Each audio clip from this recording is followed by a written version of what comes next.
ہم بصد احترام آپ سب کی بھرپور تالیوں میں تقریب کے مہمان خصوصی محترم جناب پروفیسر جلیل عالوی سے گزارش کرتے ہیں کہ تشریف لائیں اور اظہار خیال فرمائیں۔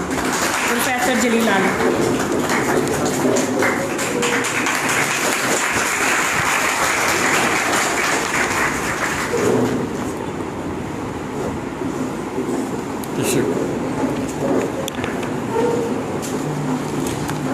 بسم اللہ الرحمن الرحیم۔ صدر محترم شکیل روشن صاحب، مہمانان گرامی، اساتذہ کرام،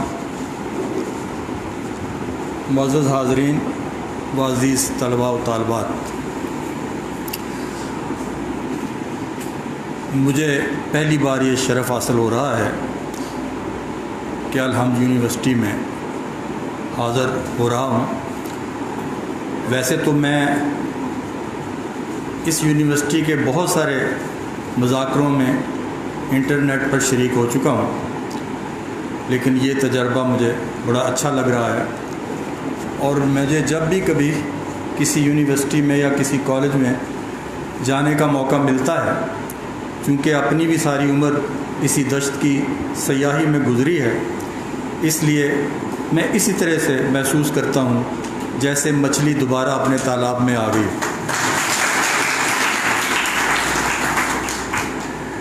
تو ابھی بہت سارے میں نے تقریریں سنی اور نغمے سنے، اور ایک جذبہ اور جوش اس میں محسوس کیا۔ تو یہ ہم جیسی ایج پر پہنچے ہوئے لوگوں کے لیے ایک بڑی طمانینت کی بات ہوتی ہے کہ جب ہم اگلی نسلوں میں اس طرح کا جذبہ، اس طرح کی وابستگی اپنے ملک کے ساتھ دیکھتے ہیں تو پھر مایوس نہیں ہوتے۔ آپ نے تاریخ کی بات کی تو 65 کی جنگ کی حوالے سے کتاب کی ضرورت نہیں، میں تو اس کا عینی شاہد ہوں۔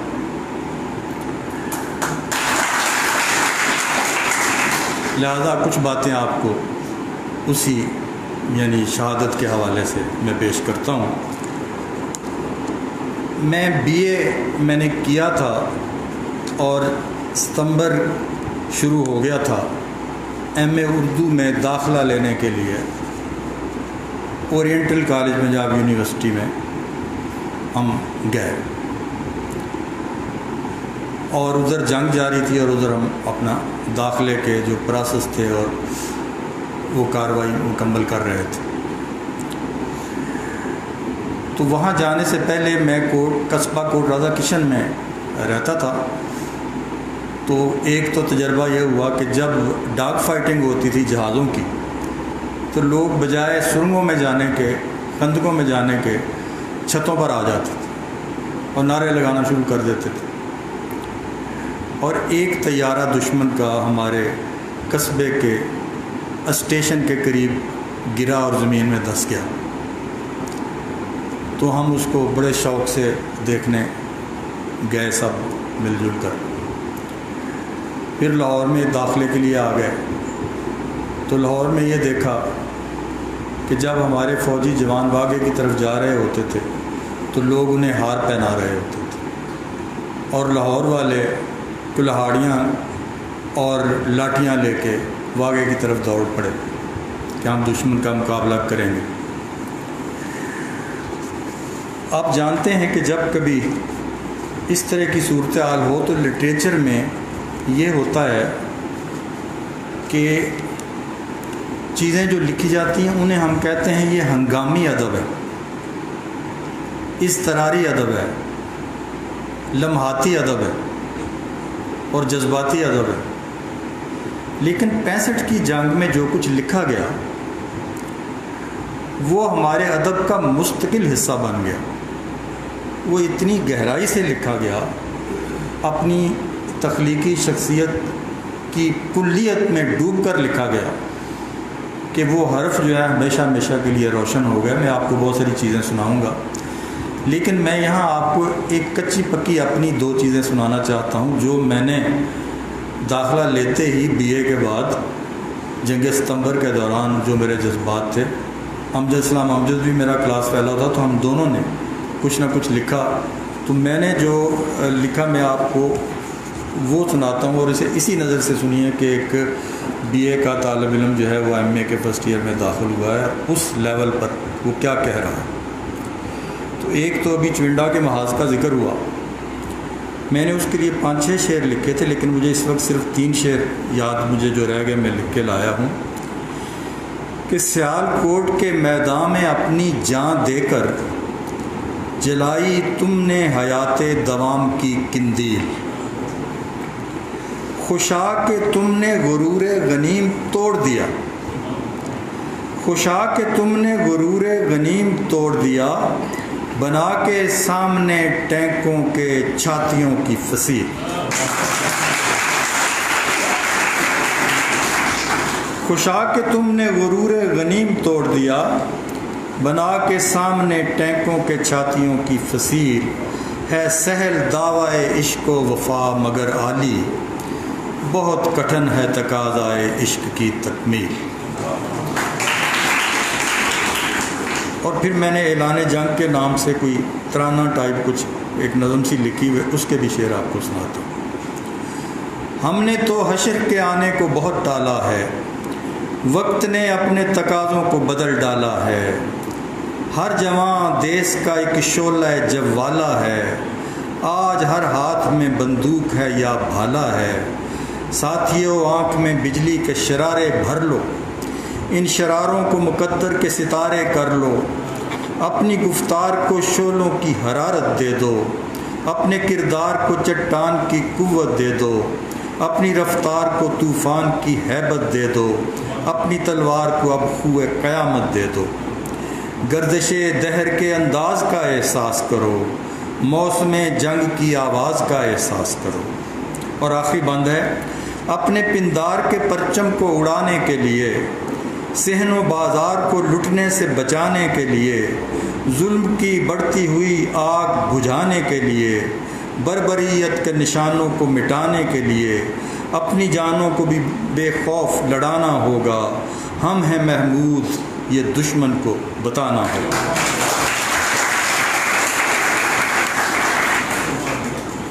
تو یہ تو ایک کچے پکے جو جذبات تھے اس وقت، تو یہ بھی ہمیں یاد ہے کہ صدر ایوب کی ویسے سیاسی مخالفت چل رہی تھی، موومنٹیں چل رہی تھیں اس کے خلاف، مگر جب یہ جنگ شروع ہوئی تو صدر ایوب نے کلمے سے اپنی تقریر کا آغاز کیا، لا الہ الا اللہ محمد رسول اللہ، اور شاید ایک بھی پاکستان کا کوئی شہری ایسا نہ ہو جو کہ جس کا دل ایوب کی آواز کے ساتھ اس وقت نہ دھڑکا ہو۔ مجھے اچھی طرح یاد ہے کہ ایک زینو ہوتے تھے، انگریزی کا کالم لکھتے تھے، صفدر میر ان کا نام تھا پاکستان ٹائمز میں، اور وہ ایوب کے دور کی وہ جو آمریت تھی اس کے خلاف بہت لکھا ہوں، بہت لکھا، بلکہ میں مثال دیا کرتا ہوں کہ اگر پاکستان سے آپ کو کوئی شکایت بھی ہے تو وہ اس کا اظہار کرنا جو ہے فیض احمد فیض سے اور صفدر میر سے سیکھیں۔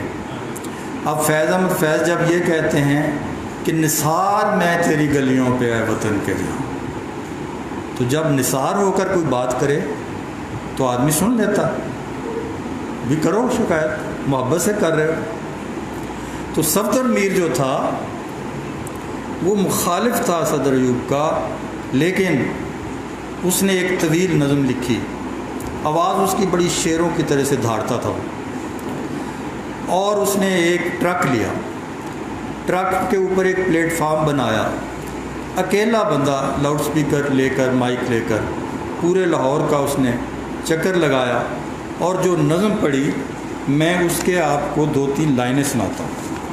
آپ دیکھیے کہ کس طریقے سے ساری مخالفتیں بھلا کر ایک آدمی کس طریقے سے صدر ایوب کے پیچھے کھڑا ہو جاتا ہے۔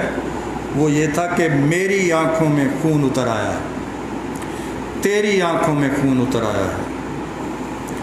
اس وقت ایسٹ پاکستان، ویسٹ پاکستان کی ٹوٹل آبادی 10 کروڑ تھی۔ غازی صدر ایوب کی آنکھوں میں اتر آیا، خون اتر آیا، غازی صدر ایوب کی آنکھوں میں خون اتر آیا ہے، 20 کروڑ آنکھوں میں خون اتر آیا ہے۔ ہمارے ٹینک بڑھتے ہیں علی حیدر، جہاں تک تم چلو گے ہم تمیز تمہارے پیچھے آئیں گے، علی حیدر علی حیدر علی حیدر۔ تو یہ نظم وہ پڑھتا ہوا پورے لاہور کا اس نے چکر لگایا اور یہ بتایا کہ بھی اس وقت ہم کس طریقے سے سب ایک ہیں۔ اچھا، جیسا کہ میں نے آپ کو پہلے عرض کیا کہ اس زمانے میں جو نغمے لکھے گئے وہ بھی امر ہو گئے، اور کچھ تو ہمارے سامنے لکھے گئے۔ ہمارا ایک دوست ہوتا تھا ڈاکٹر خورشید انور، اس نے وہ پنجابی میں لکھا، جنگ کھیڑ نہیں ہندی زنانیاں دی، مہاراج ایک کھیڑ تلوار دی ہے، جنگ کھیڑ نہیں ہندی زنانیاں دی۔ اور ساتھیوں، مجاہدوں، اور کتنے نغمے ہیں، وطن کے سجیلے جوانوں، پاکستان کے سارے شہروں زندہ رہو۔ اور پھر آپ نے دیکھا کہ اب میں آپ کو ایک نظم ایسی سنانا چاہتا ہوں۔ احمد ندیم قاسمی نے وہ نظم لکھی تھی۔ احمد ندیم قاسمی نے یہ بھی کیا کہ ریڈیو پاکستان سے انڈیا کے شاعروں و ادیبوں کو مخاطب ہو کے انہیں جھنجھوڑا، ان کے ضمیر کو، کہ آپ بڑے پروگریسو بنتے ہیں، آپ بڑے انسان دوست بنتے ہیں، تو یہ دیکھیے یہ کیا ہو رہا۔ تو جو انہوں نے نظم لکھی وہ بھی ہمارے ادب کا ایک مستقل حصہ بن گئی۔ اس کا نام انہوں نے رکھا تھا 6 ستمبر۔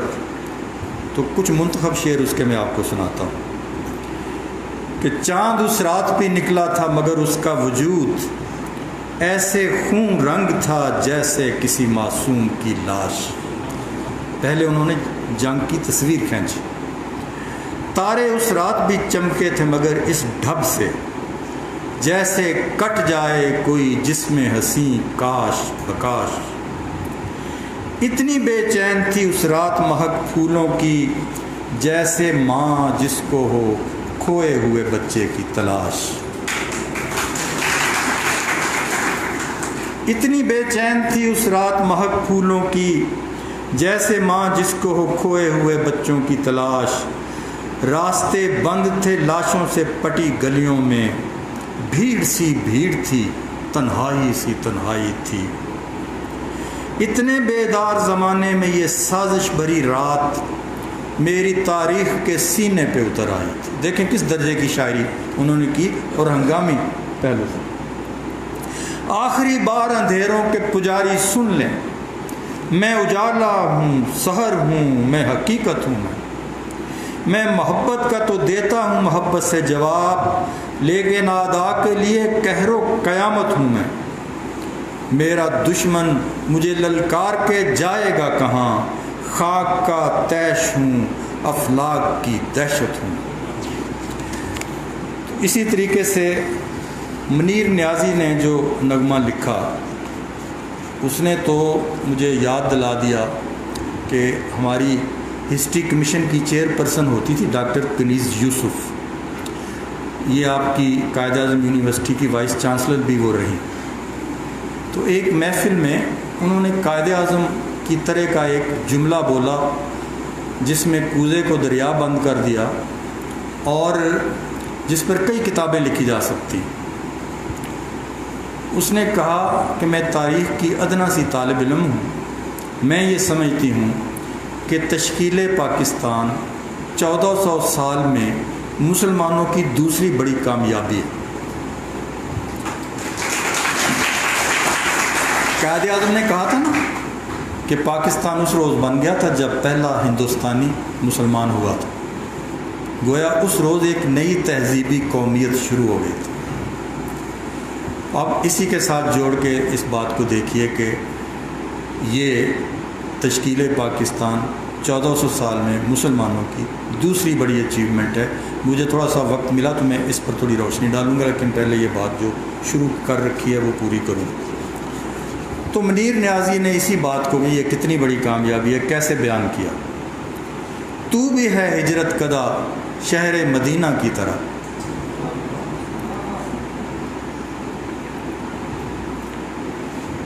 تو بھی ہے ہجرت کدا شہر مدینہ کی طرح، ہم نے بھی دہرائی ہے ایک رسم آبا کی طرح۔ اے جلال حق کے مظہر اے جمال سرمدی تجھ پر سلام، اے وطن اے عالم اسلام کی تابندگی تجھ پر سلام۔ تو اس لیول پر اس نے وطن کو دیکھا۔ لوگوں کے لیے وطن جو ہے وہ پہاڑوں، دریاؤں اور درختوں اور میدانوں کا نام ہے، لیکن پاکستانیوں کے لیے وطن اس سے بہت کچھ آگے کی بات ہے، جس کا حوالہ میں نے ابھی آپ کو دیا کہ یہ ہماری 1400 سالہ تہذیبی سفر جو ہے اس کا ایک حاصل ہے۔ تو مجید امجد جو ہیں انہوں نے، آپ کو پتہ ہے کہ یہ شعر لکھا کہ تیری منشاؤں کے محاذ پہ ہیں آرمی کے جوان بھی ہم بھی، اور ایک سپاہی کی طرف سے اس نے کہا کہ اگر اس مقدس زمین پر میرا خون نہ بہتا، اگر دشمنوں کے گرانڈیل ٹینکوں کے نیچے میری کڑکڑاتی ہوئی ہڈیاں خندقوں میں نہ ہوتیں، تو دوزخ کے شعلے تمہارے معطر گھروندوں کی دہلیز پر تھے، تمہارے ہر ایک بیش قیمت اثاثے کی قیمت اسی سرخ مٹی سے ہے جس میں میرا لہو رچ گیا۔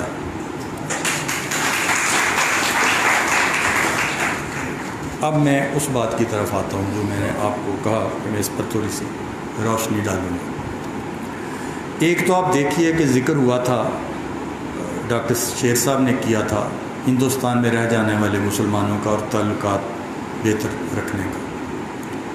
ایک بہت بڑا اعتراض ہمارے اوپر کیا جاتا ہے کہ تشکیل پاکستان بناتے وقت ہم نے وہاں رہ جانے والے مسلمانوں کا خیال نہیں رکھا۔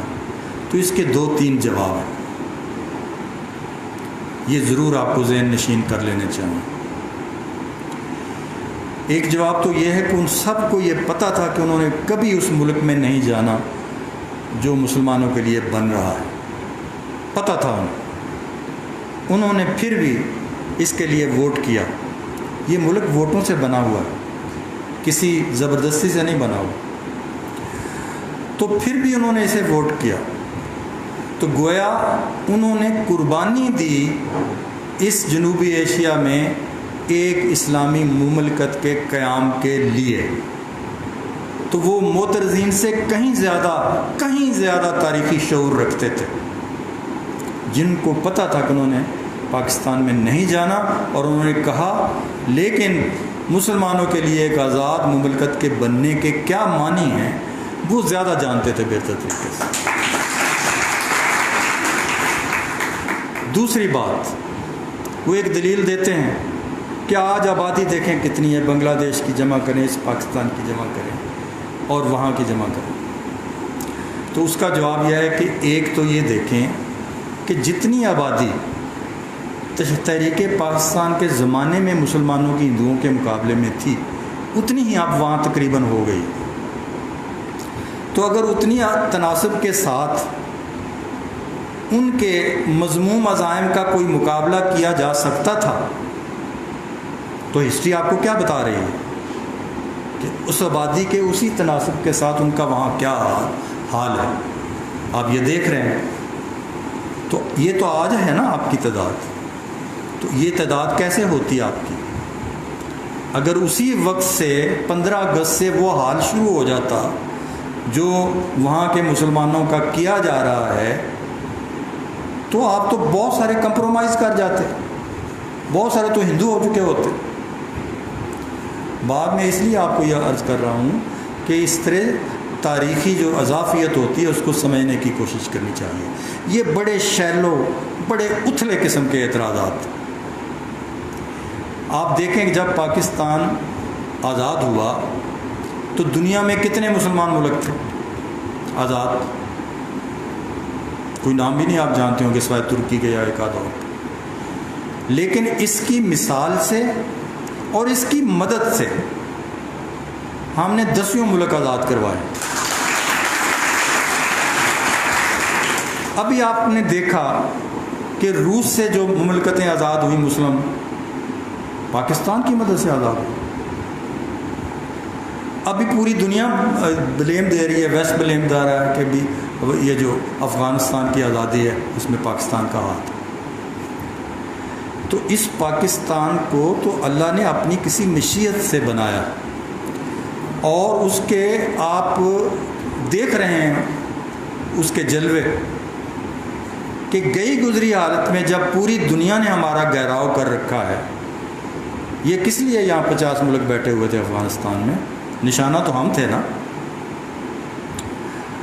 تو اللہ تعالیٰ کی کوئی اس میں مشیت ہے, کوئی مصلحت ہے, اور ہم جب تک اس مصلحت کو سمجھنے کی کوشش نہیں کریں گے اور اس کی روشنی میں اپنے آپ کو اسٹریم لائن کرنے کی کوشش نہیں کریں گے, ہم شعوری سطح پر غفلت کا ثبوت دیں گے اور اپنی اس ذمہ داری سے دور رہنے کا ثبوت دیں گے جو کہ یہ پاکستان ہمارے اوپر ڈالتا ہے.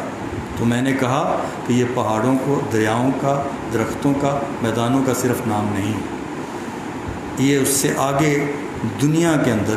میں آپ کو گاندھی کا ایک جملہ بتا دیتا ہوں. گاندھی سے کسی نے کہا کہ آپ سے ایک زمین کا ٹکڑا مانگتے ہیں مسلمان, تو انہیں دیں اور جان چھڑائیں. بلکہ ایک تھیسس یہ بھی ہے اور کتابیں بھی لکھی گئی ہیں اس پر کہ پاکستان تو کانگریس نے بنایا تھا مسلمانوں سے جان چھڑانے کے لیے.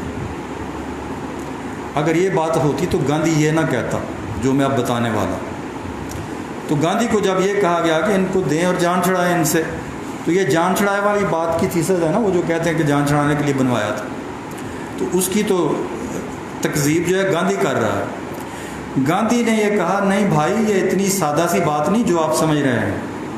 یہ جس علاقے میں, جس خطے میں یہ پاکستان ملک بنانا چاہتے ہیں نیا, اس کے ساتھ مسلمان ممالک جو ہیں وہ منسلک ہیں جغرافیائی طور پر, اور مشرق وسطیٰ ہے.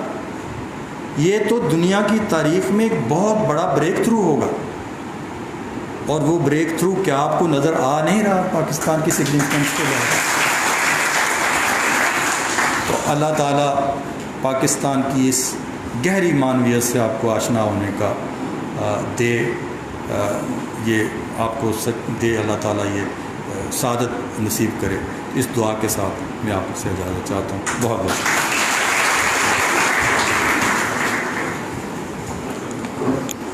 بہت شکریہ سر.